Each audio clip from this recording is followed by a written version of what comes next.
Hello everyone, welcome to my channel. Today I will take you to visit the Sichuan Museum. Sichuan Museum is located on the banks of the picturesque Huanhua Creek on the west side of Chengdu City. It is one of the largest comprehensive museums in southwest China. It is a magnificent testament to the rich cultural heritage of the region.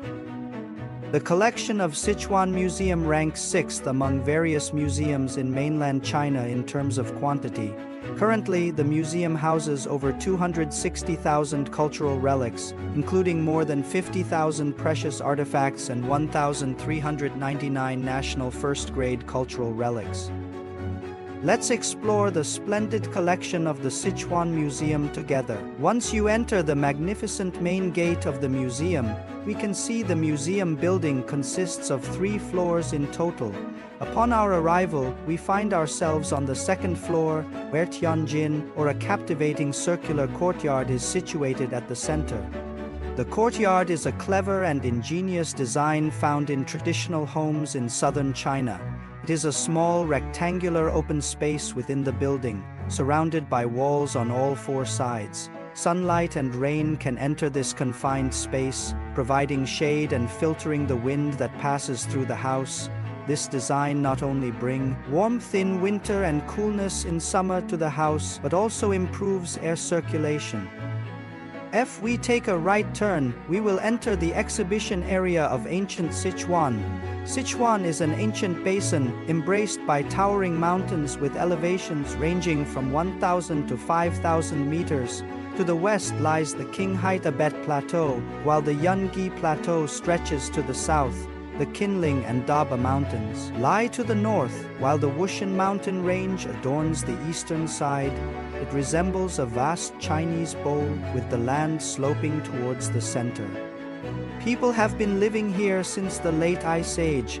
In 1951, archaeologists found the fossil of an ancient human who lived between 40,000 and 35,000 years ago in Ziyang area, which is about 80 kilometers east of Chengdu. Around 5,000 to 4,000 years ago, the Bushu civilization developed in Sichuan. The Bu culture was mainly in the eastern part of the Sichuan basin, while the Shu culture centered around Chengdu and the western region of Sichuan. The discoveries at sites like Sangxingdui and Jinsha in Chengdu reveal the important role of ancient Bushu civilization in shaping Chinese history, particularly in the western region. It's a significant origin of Chinese civilization. Bushu civilization is a key part of ancient Chinese culture. The culture around the Chengdu Plain was thriving during the Xia, Shang, and Zhou periods, or from 2070 BC to 759 BC. It was the golden age of the ancient Shu civilization, which grew alongside the Central Plains culture and mutually influenced each other. In the Spring and Autumn and Warring States periods, or 770 BC to 221 BC, the ancient Shu culture made remarkable advancements in rituals, music, and other sophisticated aspects. Its strong influence extended far and wide, greatly shaping the development of bronze culture in southwest China. Additionally, Shu culture began to impact Southeast and South Asia. The ancient people of Sichuan had a distinct character shaped by the region's favorable natural conditions, abundant resources, and a comfortable, prosperous lifestyle. They were gentle and intellectual, optimistic and self-assured, adaptable, and had a strong preference for good food, music, and entertainment. The ancient society and the desires of the people in ancient Sichuan can be seen in the stone portraits and brick artworks from the Han Dynasty, which are now housed in the Sichuan Museum. These artworks were used to decorate tombs and burial chambers. The people in Han Dynasty Sichuan enjoyed a thriving economy, prosperous cities, and a stable life, which allowed for elaborate burial practices. The Han Dynasty stone portraits and bricks come in 2 types, hollow and solid. They depict a wide range of scenes, such as farming, hunting, daily life, and mythical stories.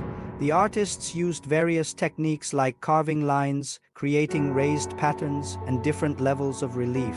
These bricks and stones, made over 2,000 years ago, give us a glimpse of the simple and down-to-earth beauty of that time.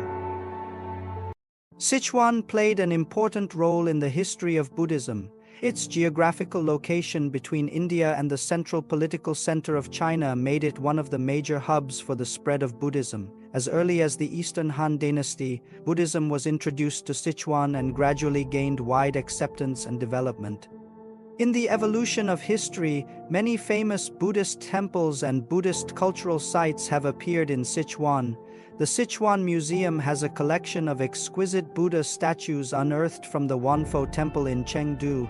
This is a Buddhist temple that has now disappeared, but for more than 1,000 years, from the Southern Dynasty to the Ming Dynasty, this temple used to have a continuous flow of incense.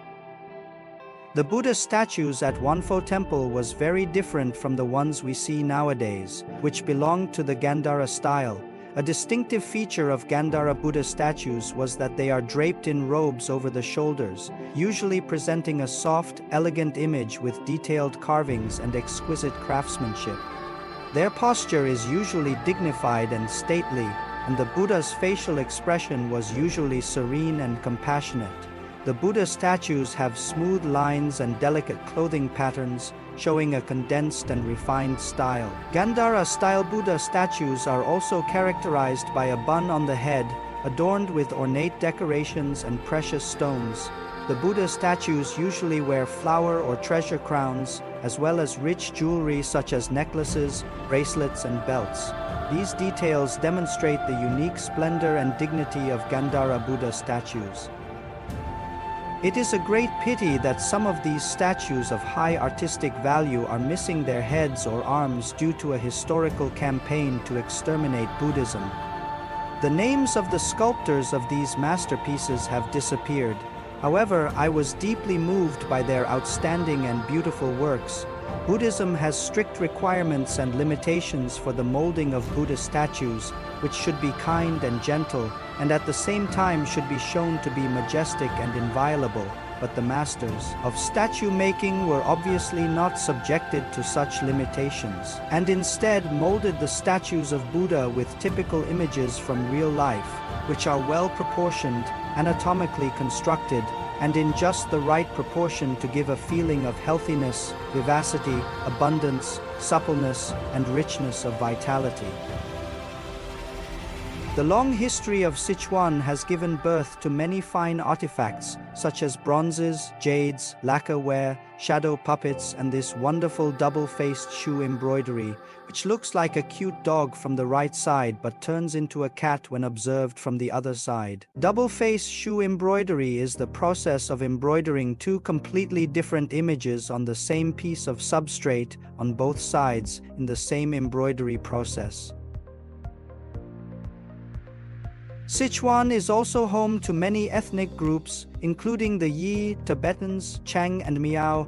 The costumes of the Yi people are vibrant and they often incorporate contrasting colors such as red, yellow, green, orange, and pink. Their garments feature intricate embroidery and a variety of patterns, particularly those with rich cultural symbolism, which are often referred to as the epic of the nation embroidered on clothing.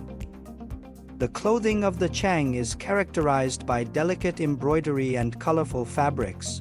Tibetan clothing is characterized by long sleeves, wide waists, and large lapels.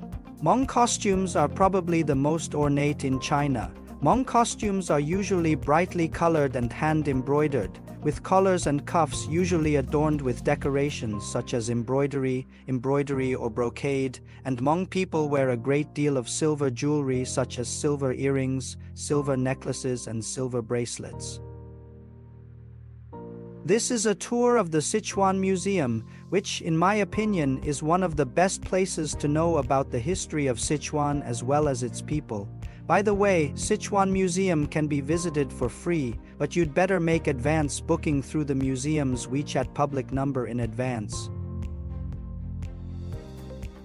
I am Mr. Lee. Welcome to subscribe to my channel and embark on a marvelous journey together in this wondrous world.